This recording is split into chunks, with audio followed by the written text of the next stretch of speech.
Welcome to NSS classes. आज हम beehive book से सेकंड पोयम पढ़ेंगे। विंड। विंड का अर्थ होता है हवा। इस पोयम को तमिल भाषा में सुब्रमण्यम भारती ने लिखा है और ट्रांसलेट किया है ए.के. रामानुजन ने, जो कि एक कन्नड़ पोएट है। तो इस पोयम में जो विंड है वो हमारी लाइफ में जैसे जो डिफिकल्टीज आती हैं, जो परेशानियां आती हैं, उनका एक सिंबल है। और ऑथर सुब्रमण्यम भारती वो विंड को इस तरह से रिप्रेजेंट करते हैं, जिस तरह से कि भाई हमारे जीवन में जो मुश्किलें होती हैं, तो वे मुश्किलें कब आसान हो जाती हैं, जब हम उनका डटकर सामना करते हैं। तो फिर हम क्या हो जाते हैं कि हम मजबूत हो जाते हैं। तो इस तरह से जो मुश्किलें होती हैं वो हमारे साथ दोस्त जैसा व्यवहार करने लग जाती है। तो उस तरीके से हवा भी हमारे जीवन में कुछ मुश्किलें लेकर आती है। और अगर हम अपने जीवन में अपने आप को, अपने घरों को और इस तरह से मतलब हर चीज को जब हम मजबूत बना लेंगे, तो क्या होगा कि हवा भी हमारा कुछ नहीं बिगाड़ पाएगी और वो हमारे साथ दोस्त जैसा व्यवहार करने लग जाएगी, हमारी दोस्त बन जाएगी। तो आइए आगे पोयम को पढ़ते हैं। Wind come softly, don't break the shutters of the windows. तो इसमें जो पोएट है, कवि है, वो विंड से रिक्वेस्ट करता है या निवेदन करता है कि विंड कम सॉफ्टली, कि पवन धीरे धीरे चलो। Don't break the shutters of the windows, खिड़कियों के जो शटर्स हैं उनको मत तोड़ो।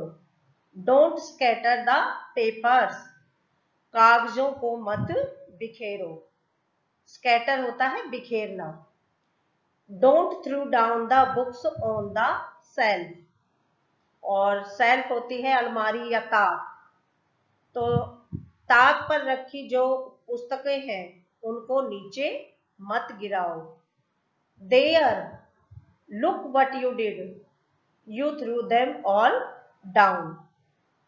देयर लुक, वहां देखो, व्हाट यू डिड, ये तुमने क्या कर दिया। You threw them all down, तुमने उन सभी को नीचे गिरा दिया। You tore the pages of the books, तुमने पुस्तकों के सभी पेजेस को फाड़ दिया। यू ब्रोट रेन अगेन, और देखो कि तुम फिर से अपने साथ वर्षा ले आई। You're very clever at poking fun at weaklings, और तुम कमजोरों की खिल्ली उड़ाने में बहुत चतुर हो। पोकिंग फन, खिल्ली उड़ाने में, वीकलिंग्स, कमजोरों की। तो तुम कमजोरों की खिल्ली उड़ाने में बहुत ही चतुर हो, बहुत ही माहिर हो। फ्रेल क्रम्बलिंग हाउसेस, जो कमजोर टूटते हुए घर हैं। क्रम्बलिंग डोर्स, टूटते हुए दरवाजे हैं। क्रम्बलिंग राफ्टर्स, टूटते हुए जो शहतीर है। क्रम्बलिंग वुड, टूटती हुई लकड़ी। क्रम्बलिंग बॉडीज, टूटते हुए शरीर। क्रम्बलिंग लाइव्स, टूटता हुआ जीवन। क्रम्बलिंग हार्ट्स, और जो टूटते हुए दिल हैं। The wind god winnows and crashes them all, तो इस तरह से जो विंड गॉड है, पवन देव है, वो इन सबको फटकार देते हैं और रोंद देते हैं। विनोज का अर्थ है फटकारना और क्रैशेस का अर्थ है रोंदना। तो इस तरह से जो पवन देव है वो इन सभी को फटकार देते हैं और रोंद देते हैं। तो यहाँ कवि ने इन पंक्तियों में यही बताया है कि मतलब जो ताकतवर है, आप उससे कितना ही रिक्वेस्ट करें, कितना ही मतलब निवेदन करें, लेकिन वो कमजोरों की मतलब खिल्ली उड़ाने में, उनको रोंदने में मतलब पूरी तरह से चेष्टा करता है। तो आगे देखें।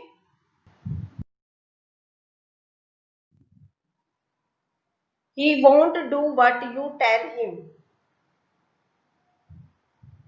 तो कवि कहते हैं कि मतलब वो पवन देव से कहते हैं कि आप पवन देव से मतलब कितना भी कहो कि भाई ये कार्य मत करो, लेकिन वो उसे करेंगे चाहे आप कितना ही उनसे कहो। So come let's build strong homes. तो आओ हम अपने घरों को मजबूत बनाएं। Let's join the doors freely. और हम अपने जो घरों के जो दरवाजे हैं उन्हें हम मजबूती से बंद करें, फ्रीली मजबूती से। Practise to free the body. और जो मतलब हमारा शरीर है हम उसे मजबूत बनाने का अभ्यास करें। Make the heart steadfast. और हम अपने मतलब हृदय को या दिल को एक विश्वसनीय और निष्ठावान बनाएं। स्टीडफास्ट का मतलब होता है विश्वसनीय या निष्ठावान। तो इस तरह से हम अपने हृदय को विश्वसनीय और निष्ठावान बनाएं। Do this and the wind will be friends with us. यदि हम ऐसा करते हैं तो जो पवन देव है वो हमारे साथ कैसा व्यवहार करेंगे, वो मित्र जैसा व्यवहार करेंगे। The wind blows out weak fires. और इस तरह से जो पवन है या हवा है जो मतलब बहुत धीमे से जो आग जल रही होती है उस आग को यह बुझा देती है। वीक फायर्स यानी कि जो धीमे से आग जल रही होती है, जो कमजोर सी आग होती है, तो उस आग को ये हवा क्या कर देती है, वो बुझा देती है। He makes strong fire roar and flourish. और जो तेज आग होती है यह उस आग को और भी तेजी से जलाती है और उसे मतलब भड़का देती है एक तरह से। फ्लोरिश का मतलब है आग मतलब बढ़ाते जाना। तो उस आग को यह और भी तेजी से आगे बढ़ाती जाती है। तो हिज फ्रेंडशिप इज गुड। तो कवि कहते हैं कि विंड से जो हमारी फ्रेंडशिप है यानी हमारी जो मित्रता है वो अच्छी है। We praise him every day. इसलिए हर दिन हमें इसकी प्रेज करनी चाहिए या इसकी पूजा करनी चाहिए। तो इस तरह से यहाँ कवि ने बताया है कि भाई हमें अपने आप को यानी स्वयं को शारीरिक रूप से, मानसिक रूप से यानी सभी तरह से अपने आप को मजबूत बनाना चाहिए। तो फिर क्या होगा कि जो ताकतवर है वो आपसे दोस्ती करेगा। और संसार का ये नियम है कि जो कमजोर है तो लोग उसे और कमजोर बनाते हैं और जो ताकतवर है उसे और भी ज्यादा ताकतवर करते हैं। Thank you. Subscribe to this channel.